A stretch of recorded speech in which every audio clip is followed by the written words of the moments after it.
இவ்வளவு படங்கள் பண்ண பாரதி ராஜா அவர்களால அவர் மகனுக்கு சரியான படம் பண்ணி தர முடியலையோ, அந்த அழுத்தம் முன்னாடியிலேருந்து இருந்துச்சோ அப்படின்னு ஒருத்தவங்க கேட்டிருக்காங்க. இது நம்ம ஒன்றுமே செய்ய முடியாது தம்பி. இது எப்படின்னா திரைத்துறை, அதில் வந்து இது ஒரு கலைத்துறை. கலைத்துறையில் வந்து ஒரு பெரிய மகா கலைஞனுடைய மகனாக இருக்கிறதுனால நீங்கள் வந்து அந்த அந்த அந்த அந்த வாரிசை வந்து நீங்கள் ஒரு பெரிய நடிகனாவோ இல்லை ஒரு பெரிய இயக்குனராகவோ மாற்றவே முடியாது. பல உதாரணங்கள் சொல்லலாம். நம்ம இளையராஜா சார் எடுத்துக்கிட்டிங்கன்னா, இளையராஜா சாருடைய மூத்த மகன் இருக்கார்ல கார்த்திக் ராஜா சார், அவரும் இளையராஜா சாரோடைய வாரிசு தானே. அவரால் இளையராஜா சார் மாதிரி வர முடியல. அதுக்கு என்ன காரணம்? விடுங்க. நீங்கள் வந்து யுவன் சங்கர் ராஜா, அவர் நிறைய படங்களுக்கு இன்றைக்கி பாடல்கள் போடுறாரு.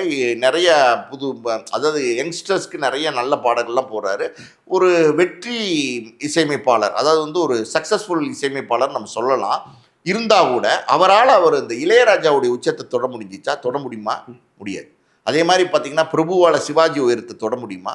பிரபுவோட மகன் ராம்குமார், சிவாஜி பேரன் தானே, தமிழ் திரையுலகத்தில் ஏன் வந்து அவ்வளோ பிரகாசமாக பிரபலமாக வர முடியல? ஸோ இது வந்து நம்ம 1008 உதாரணங்கள் இந்த மாதிரி சொல்லலாம். ஒரு பெரிய படைப்பாளியோட மகன், அவங்க வாரிசுகள், அவங்க வந்து திரைத்துறையில் பிரபலமாயிருவாங்கன்னு சொல்ல முடியாது.